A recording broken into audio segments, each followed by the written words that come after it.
મિત્રો અત્યારે વિરમગામથી સૌથી મોટા અને અગત્યના સમાચાર સામે આવી રહ્યા છે। વિરમગામમાં 100થી વધુ લોકો પર મધમાખીનો હુમલો થયેલો જોવા મળ્યો છે। હનુમાન જન્મોત્સવ નિમિત્તે આરતી બાદ શ્રદ્ધાળુઓ પ્રસાદ આરોગી રહ્યા હતા, તે દરમિયાન અચાનક મધમાખીનું ઝુંડ આવી ગયું હતું। હવે મિત્રો સમાચાર વિસ્તારથી જાણીએ તો ગુજરાતના વિરમગામમાં અનોખી ઘટના બની। શનિવારે હનુમાન જન્મોત્સવ નિમિત્તે હવન અને આરતી બાદ શ્રદ્ધાળુઓ માટે પ્રસાદનું આયોજન કરવામાં આવ્યું હતું। ત્યાં અચાનક મધમાખીનું ઝુંડ શ્રદ્ધાળુઓ પર ત્રાટકી પડ્યું અને નાસભાગ મચી જવા પામી હતી, જેમાં 100થી વધુ લોકો તેનો ભોગ બન્યા હતા અને 20 લોકો ઈજાગ્રસ્ત થયા છે। વિરમગામ શહેરના બોજવા વિસ્તાર નજીક સીમમાં પ્રખ્યાત સિંગડાથળ હનુમાન દાદાનું મંદિર છે, જે હનુમાન જન્મોત્સવ નિમિત્તે સવારે હવન આરતી સાથે મહાપ્રસાદનું આયોજન કરવામાં આવ્યું હતું, જેમાં આસપાસના 4થી 5 ગામના લોકો ભેગા થયા હતા।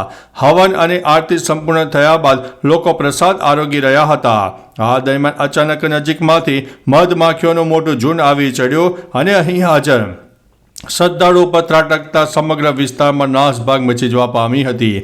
અહીં અંદાજિત 1000થી વધુ લોકો હાજર હતા, જેમાંથી 100 જેટલી મહિલાઓ, પુરુષો અને બાળકોને મધમાખીએ દંશ દીધા હતા।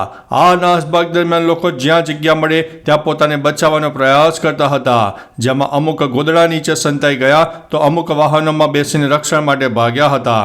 સમગ્ર ઘટનાની જાણ થતાં તુરંત જ 108નો સંપર્ક કરવામાં આવ્યો હતો।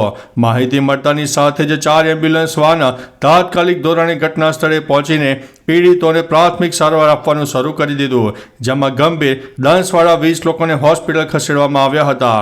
ઈજાગ્રસ્તોમાં એક યુવતીના કાનમાં મધમાખી જતી રહી હતી, જેને તુરંત હોસ્પિટલમાં ખસેડીને કાનમાંથી મધમાખી કાઢવામાં આવી હતી। મધમાખીના કાનમાં જતા રહેવાને કારણે યુવતીને કાને સાંભળવાનું ઓછું થઈ ગયું હતું। તો ચાલો મિત્રો, ફરીથી એક નવા સમાચાર લઈને મળતા રહીશો, ત્યાં સુધી અમને રજા આપશો। નમસ્તે।